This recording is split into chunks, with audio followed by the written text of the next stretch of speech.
맨부크상을 수상한 유명한 작가 한강이라는 작가가 있죠. 여성인데요.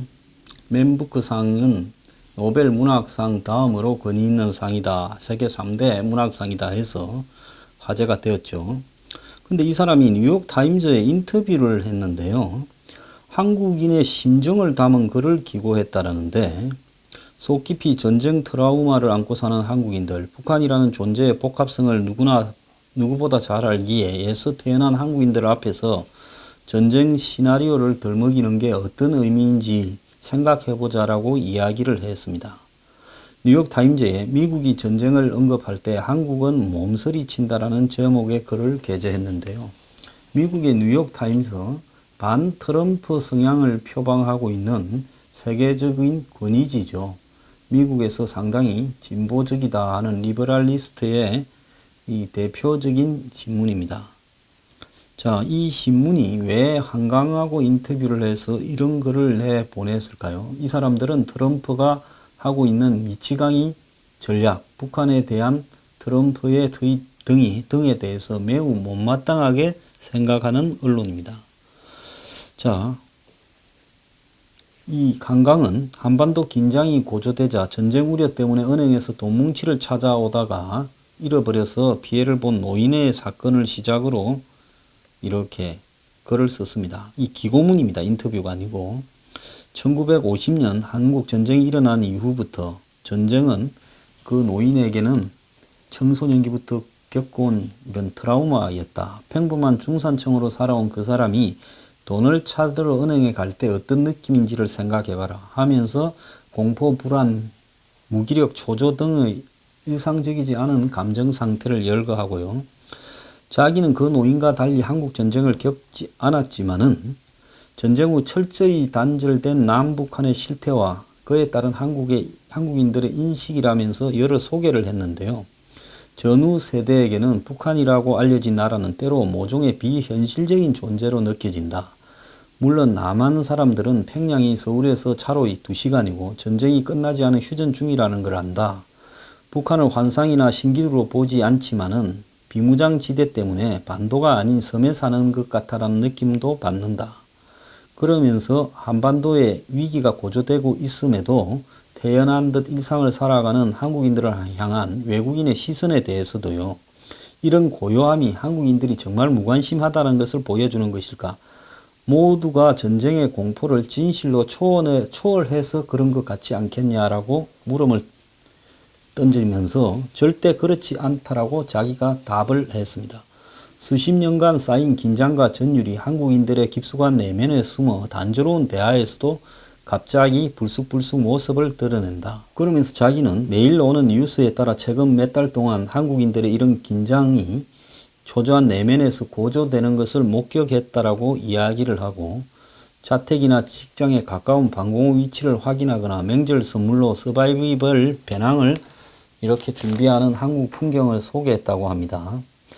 우리는 바로 국경 너머 북한이 또 핵실험을 할까 방사능이 누출될까 무섭고 서서히 고조되는 말싸움이 실제 전쟁으로 번질까 두렵다라고 말하면서 한반도에 5천만 명이 살고 그중에 70만 명이 유치원생인데 이게 단순한 숫자가 아니라는 사실이 두려움 이유다 이렇게 이야기를 하면서 이런 두려움 속에 한국인들이 왜 평온한 모습을 유지하느냐 하는 부분에 대해서 북한이라는 존재를 세계 다른 지역들보다도 더 구체적으로 알고 있기 때문에 독재 정권의 억압을 겪은 우리가 독재 정권 아래서 고통받는 이들을 자연스럽게 구분하기 위해 선과 악의 양분법을 넘어 전체적인 시각을 갖고 환경에 대응하려고 노력하는 거다. 이렇게 표현을 합니다. 무슨 말인지. 그러면서 누구를 위해 전쟁을 하는가 이런 종류의 물음은 이제 우리한테 또렷하게 다가오고 있다면서 한국 전쟁이 강대국들이 저지른 대리전이었다고 하면서 지금도 비슷한 위협이 미국 뉴스에서 들려온다. 이렇게 지적을 하고 여러 시나리오가 있다. 우리가 이길 거다. 한반도에 전쟁이 일어나면 남한 사람이 매일 2만 명씩 죽는다. 전쟁이 미국 아닌 한반도에서 일어나니까 걱정하지 마라. 이런 자극적인 뉴스를 소개하면서 한국은 하나만 안다라는 트럼프 대통령의 말에 한국인들이 뚜렷하게 아는 한 가지가 있다고 맞받으면서 우리는 평화가 아닌 어떠한 해결책도 의미가 없고 승리는 공허하고 터무니없으며 불가능한 구호일 뿐이다 라는 걸 안다. 또 다른 대리전을 절대로 원하지 않는 사람들이 한반도에 살고 있다. 이렇게 이야기를 했습니다. 처칠이요. 이 챔벌린이 독일하고가 이 베를린 평화협정을 맺고 와서 이 체코를 수데텐을 사실상 히틀러한테 넘겨주기로 하고 왔습니다. 프랑스도 거기에 굴복을 했고 영국도 굴복을 했어요. 1938년인가 그럴 거예요. 국회에서 연설을 했습니다. 국회의원으로. 우리한테는 남은 것은 불명예하고 전쟁 두 개밖에 없는데 우리는 불명예를 채택을 했다. 선택했다. 그런데 우리는 곧 전쟁으로 또 내몰릴 거다라고 이야기를 했습니다. 자, 지금요, 이런 한국의 좌파적 성향을 가진 지식인, 이 사람의 전체적인 맥락을 보면요, 저는 이 사람의 어떤 고향이나 이 사람의 살아온 배경, 또 집안 배경, 이런 부분을 보면 좌파적 시각을 소유하고 있다고 봅니다. 그걸 비난하는 게 아니라요.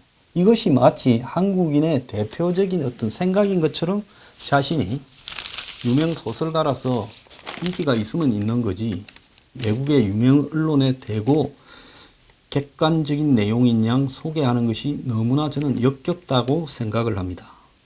조선일보에는 지난 일요일 날 웃음과 공포의 블랙 코미디 같은 우리 사회라는 서울대 주경철 서양사학과 교수의 글이 실렸습니다.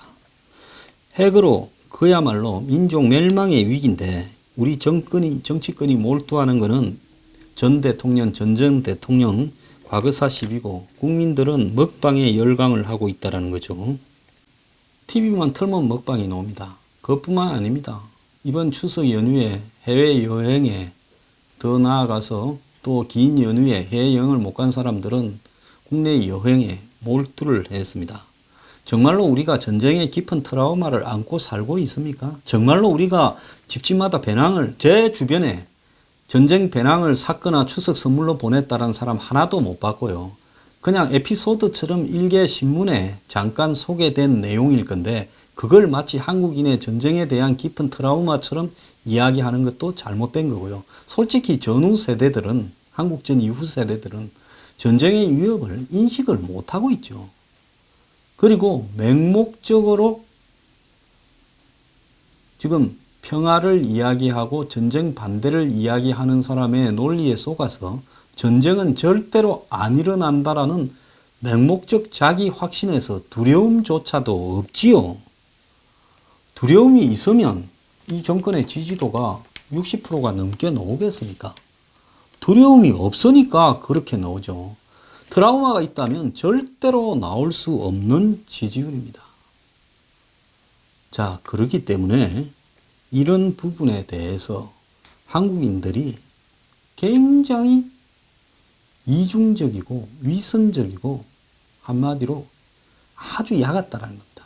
지금 한강이라는 작가, 이 작가는 정말로 전쟁 두려움에 대한 트라우마가 눈꽃만큼이라도 있는가 저는 묻고 싶습니다. 솔직히 뭐가 뭔지에 대한 판단 능력을 상실하고 그냥 하루하루 즐겁게 편안하게 살면 좋고 귀찮은 일일 뿐이죠. 북한의 핵과 ICBM은 그러지 않습니까? 이 문제를 진짜 깊숙이 고민하면서 진짜 이걸 두려움으로 받아들이는 사람이 한국 국민 중에서 몇 명이나 되겠습니까? 주경철 교수는 닥터 스트레인지 러브라고 스탠리 큐브릭이 64년 제 태어나던 해에 만든 영화, 그때 동서진영의 핵전쟁이 우연히 일어나는 그걸 갖다가 코미디로 만들었죠. 왜? 코미디가 아니고 너무 진지하게 이런 영화를 만들면 이런 영화가 영화로서 누가 제작비라도 되겠습니까?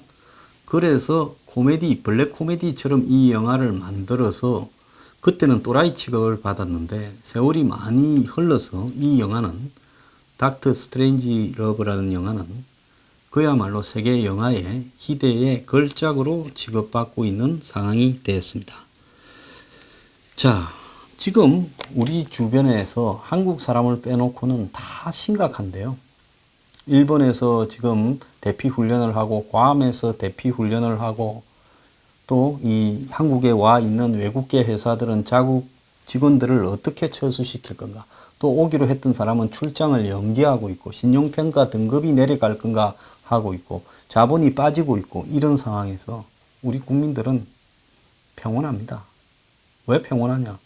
정부가 국민들 앞에 진실한 이야기를 하지 않고 있고 전쟁은 절대 안 된다. 평화를 계속 반복해서 언급하고 있다 보니까 지금 국민들이 평온한 겁니다.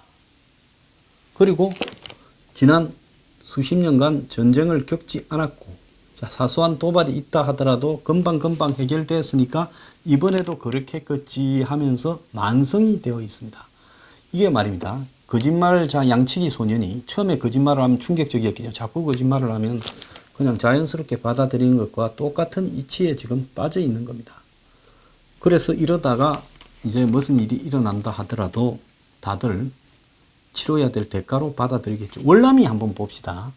월남이 75년에 망할 때 말입니다. 73년에 파리 평화협정이 주어지고 2년 만에 곧바로 망했는데 그 협정의 내용을 꼼꼼하게 분석하고 그 협정에 따른 어떤 중립국의 감시라든지 미국의 지원이 지켜지지 않을 때 월남 국민들이 아 이거 큰일 났다라고 생각하는 분위기가 조금이라도 있었으면 월남이 망했겠습니까? 싸웠으면 절대 월남 혼자 붙어도 월맹한테 안 집니다. 작정을 하고 붙은 몇 개 부대가 있었어요. 작지만 월맹이 여럿씩 걸려서 식급을 했습니다. 이 4.20 주변에서 벌어진 전투에서요. 그렇기 때문에 처음부터 월남이 월맹하고 싸웠으면 작정을 하고 자기 힘으로만 싸워도요. 저렇게 되지 않았습니다. 그 지금 문제는 뭔가 하면 다 그때처럼 히틀러가 전 유럽을 먹을 때처럼 평화를 외치면서 전쟁 반대를 외치면서 지금 한국 정권은 불명예를 채택해 가고 있다는 겁니다. 결국은 불명예가 되고요. 최종적으로는 우리가 죽든가 북한에 의해서 아니면 전쟁이 나든가 두 가지 경우가 생길 수밖에 없는데 그렇게 되기 전에 막기 위해서라도 전쟁을 각오해야 된다고 처칠이 영국에 의해서 10년을 이야기했는데도 히틀러 등장할 때부터 결국 영국은 불명예는 불명예대로 다 겪고 최종적인 전쟁에 내몰렸던 겁니다. 참 한국에요. 지식인이라는 사람들이 이 정도니 일반 국민들의 시각은 오죽하겠습니까?